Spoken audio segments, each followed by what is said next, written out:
முச்சங்கம் வளர்த்த மொழி தேனும் இனிய மொழி, நம் அனைவரின் உயிருடன் கலந்த மொழி, அக்தே நம் தாய்மொழி நாம் தமிழ் மொழி. அந்த அன்னை தமிழுக்கு என் முத்தான முதற்கண் வணக்கத்தினை தெரிவித்துக் கொள்கிறேன். இங்கு அமர்ந்திருக்கும் மான்றோர் சான்றோர் அனைவருக்கும் என் சிரம் தாழ்ந்த வணக்கத்தினை தெரிவித்துக் கொள்கிறேன். சைவ சமயம் என்பது சிவனை முழு முதலாக கொண்ட சமயமாகும். சிவ வழிபாடானது பண்டைய காலத்தொட்டே இந்திய உபகண்டத்தில் நிலவி வந்திருக்கிறது. சைவத்தின் காலத்தை வரையறுப்பது கடினமானது. சைவத்தின் மேல் சமயம் வேறில்லை, அதற்சார் சிவமாம். தெய்வத்தின் மேல் தெய்வமும் இல்லை என்பது ஆன்றோர் வாக்கு. சிவனை போல் ஒரு தெய்வமும் சைவ சமயத்தை போல் ஒரு சமயமும் இல்லை என்பது சைவ சமயத்தின் அசைக்க முடியாத நம்பிக்கையாகும். நாயன்மார்கள் என்போர் சிறந்த சிறவடியார்கள் ஆவார்கள். மொத்தம் 63 நாயன்மார்கள் உள்ளனர். சைவ சமயத்தவர்களால் பெரிதும் மதிக்கப்படும் 63 நாயன்மார்களில் முதலில் வைத்து போற்றப்படும் நால்வரில் ஒருவரான திருநாவுக்கரசரை பற்றி தான் நான் இப்போது பேசப் போகிறேன்.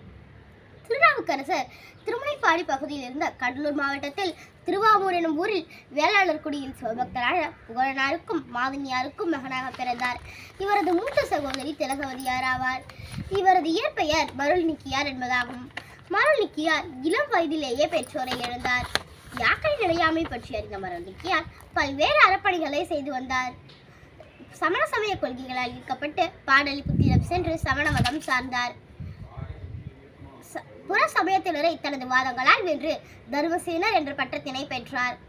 திலகவதியார் சைவ சமயம் மீது மிகுந்த பற்று கொண்டிருந்தார். திருவதிகை வீரட்டானத்தில் மடம் ஒன்றை அமைத்து சிவ தொண்டாற்றினார். தனது தம்பி சமணத்தை விலகி மீண்டும் சைவ சமயத்திற்கு திரும்ப வேண்டும் என்று இறைவனை வேண்டி வந்தார். ஒரு நாள் திலகவதியாரின் கனவில் வந்த சிவபெருமான், திலகவதியே, கலங்க வேண்டாம், அவனை சூளை நோய் தந்து ஆட்கொள்வோம் என்று அருளி மறைந்தார். திலகவதியாரும் மனமகிழ்ந்து மருள்நீக்கியார் சைவ சமயம் சாரும் நன்னாளை எதிர்பார்த்து காத்திருந்தார். இந்நிலையில் தர்மசேனரை கொடும் சூளை நோய் தாக்கியது. அந்நோயால் பெரும் துன்பமுற்றார்.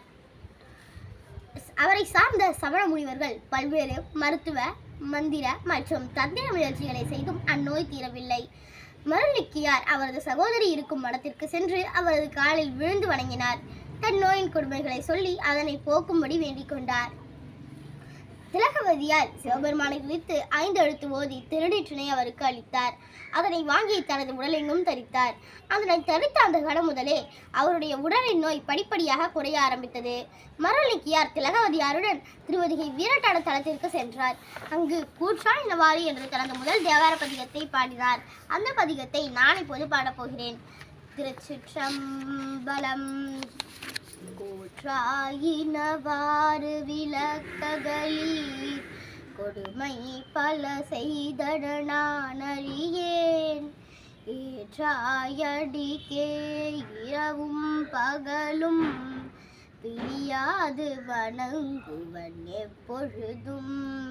தோற்றாதென் வயிற்றின் அகம்படியே குடரோடு துடக்கி முடக்கிட ஆற்றேனடியேன் அதிகை கேடில.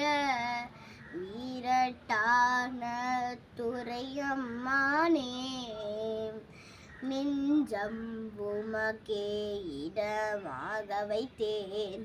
நினையாது ஒரு போதும் இருந்தறியேன். வஞ்சம் இது ஒப்பது கண்டறியேன்.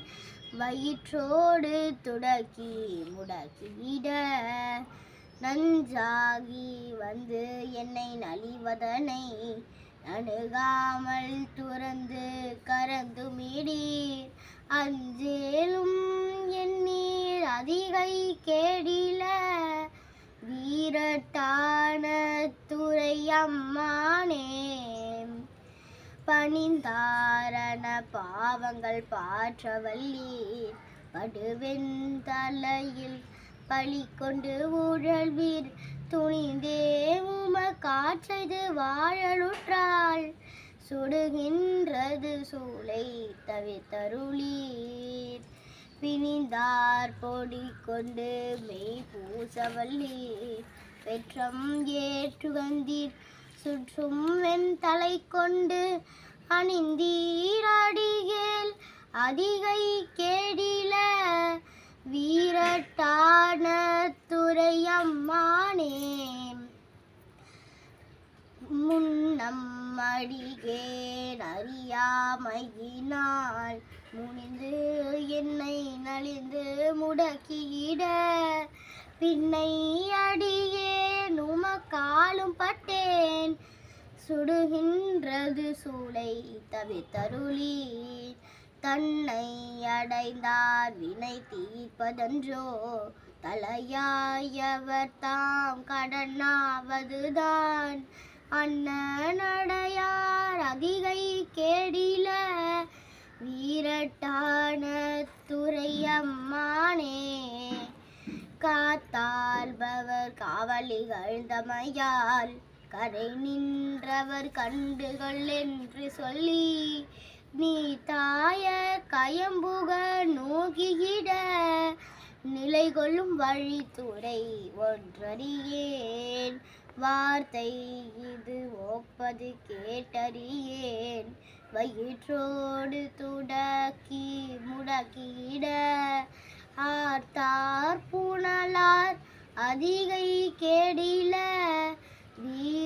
வீரட்டானத்து எம்மானே சலம்பூவோடு தூபம் மறந்தறியேன் தமிழோடிசை பாடல் மறந்தறியேன் நலம் தீங்கிலும் உன்னை மறந்தறியேன் உன்னாமம் என்னாவில் மறந்தறியேன் உழந்தார் தலையில் பழி கொண்டு ஊழல்வாய் உடலுள்ளூரு சூளை தவித்தருளாய் அளந்தேன் அடியேன் அதிகை கேடில வீரட்டான துரையம்மானே முயந்தேன் மனை வாழ்க்கையும் ஒன் பொருளும் ஒருவர் தலை காவலிலாமையினால் சலித்தா பயந்தே உமக்காட்செய்து வாழலுற்றால்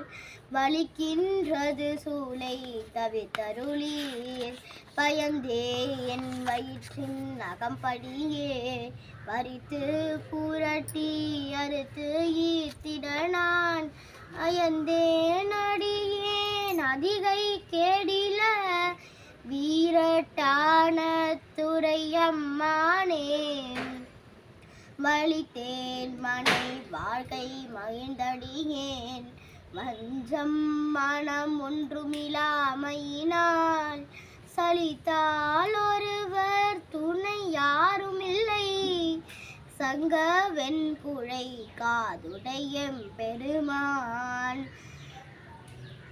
கலித்தே என் வயிற்றின் அகம்படியே கலக்கி மலக்கிட்டு கவர்ந்து தின்ன அழுத்தேன் அடியேன் அதிகை கேடில வீரட்டான துரையம்மானே பொன் போல மெலிவதோர் மேனி நீர் குறிப்புன் சடையிர் மெலியும் பிறையிர் துன்பே கவலை பிணி என்று இவற்றை நணுகாமல் துறந்து கரந்துமிடீர் என் போலிகள் உம்மை இனி தெளியார் அடியார் படுவது இதுவேயாகில் அன்பே அமையும் அதிகை கேடில வீரட்டான துரையம்மானே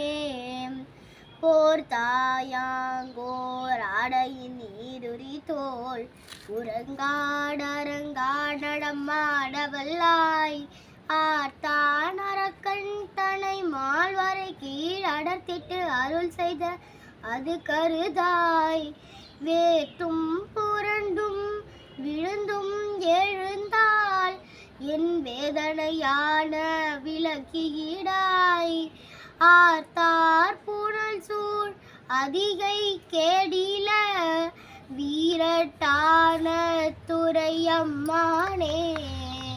திருச்சிற்றம்பலம் என்ற பதிகத்தை பாடி சிவபெருமானை தொழுதார். சிவபெருமான் அவரை அசரதியாக நாவுக்கரசர் என்று அழைத்தார். அந்த பதிகத்தை பாடி முடித்ததும் அவருடைய உடலின் நோய் முற்றிலுமாக நீங்கியது. அன்று முதல் திருநாவுக்கரசர் என்று போற்றப்பட்டார். அன்று முதல் சமணம் துறந்து சைவம் சார்ந்து சிவபிரான் அன்பரானார்.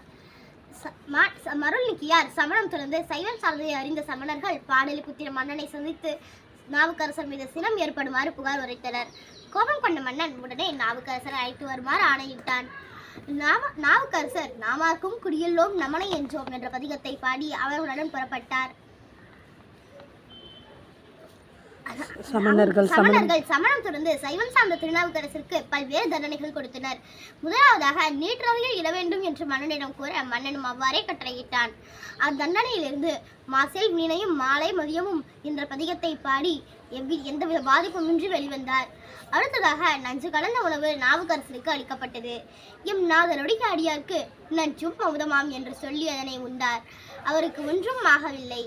அடுத்ததாக திருநாவுக்கரசரின் தலையை யானையின் காலால் இடற மன்னனிடம் அனுமதி பெற்றனர். கொலைக்களத்தில் திருநாவுக்கரசர் தன் முன் வந்த யானையை கண்டு அஞ்சுவது யாதொன்றுமில்லை, அஞ்ச வருவதும் இல்லை என்ற பதிகத்தை பாடினார். கொல்ல வந்த யானை அவரை சுற்றி வலம் வந்து வணங்கி சென்றது.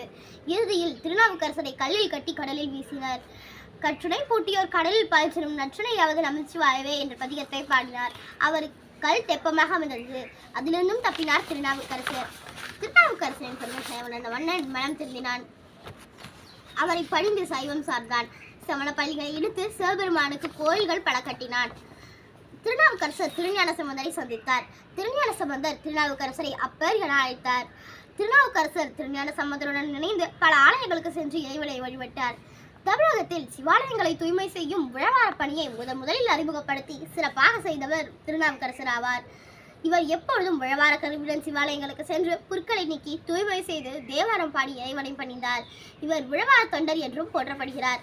திருநாவுக்கரசர் திரு கைலாயம் சென்று இறைவனை தரிசிக்க விரும்பி செல்ல முற்பட்ட நிலையில் கற்கள் நிறைந்த வழியில் சென்றதால் அவரது கால்கள் புண்பட கைகால் தவிழ்ந்தும் மார்பினால் விந்தியும் சென்றார். அப்பொழுது இறைவன் ஒரு முதியவர் வேடத்தில் வந்து திருக்கைலாயம் செல்ல முடியாது என்று கூற, ஆளும் கைலை நாதனின் காட்சியை காண்பதே அல்லாது மாலும் இவ்வுடல் கொண்டு மீளேன் என்று கூறினார். அப்பொழுது சிவபெருமான் விண்ணில் தோன்றி காட்சி கொடுத்து தாம் உண்டாக்கிய குளத்தில் மூழ்கி திருவையாற்றில் குளத்தில் எழுக, அங்கு கைலை காட்சியை காண்பா என்று கூறினார். திருநாவுக்கரசரும் அவ்வாறே குளத்தில் மூழ்கி திருநாவாற்றில் குளத்தில் எழுந்தார். அங்கு சிவபெருமான் அம்மையோடு கைலை காட்சியை காட்ட நாவுக்கரசரும் கண்டு மாதர் பிறைக்கண்ணியான என்ற பதிகத்தை பாடி சிவபெருமானை போற்றி வணங்கினார். சிவபெருமானின் திருவருளால் திருநாவுக்கரசர் திருப்புகலூரில் சித்திரை மாதத்தில் சதை நட்சத்திர நன்னாளில் இறைவனடி அடைந்தார். திருநாவுக்கரசர் பாடிய தேவாரங்கள் சைவ திருமுறைகளில் 4, 5 மற்றும் 6ஆம் திருமுறைகளாக தொகுக்கப்பட்டுள்ளன. திருநாவுக்கரசரின் குரு பூஜை ஒவ்வொரு ஆண்டும் சித்திரை மாதத்தில் சதை நட்சத்திர நன்னாளில் ஒவ்வொரு சிவாலயங்களிலும் பெரிய விழாவாக கொண்டாடப்படுகிறது. திருநாவுக்கரசரின் பாடல்களை நாமும் படித்தும் பாடியும் கேட்டும் சிவபெருமானை போற்றி பயன்பெறுவோம். மீண்டும் இவ்வுலகில் பிறவா நிலையை பெறுவோம் என்று கூறி எனக்கு பேச வாய்ப்பளித்த அனைத்து நல் உள்ளங்களுக்கும் நன்றி பாராட்டி விடைபெறுகிறேன். நன்றி, வணக்கம்.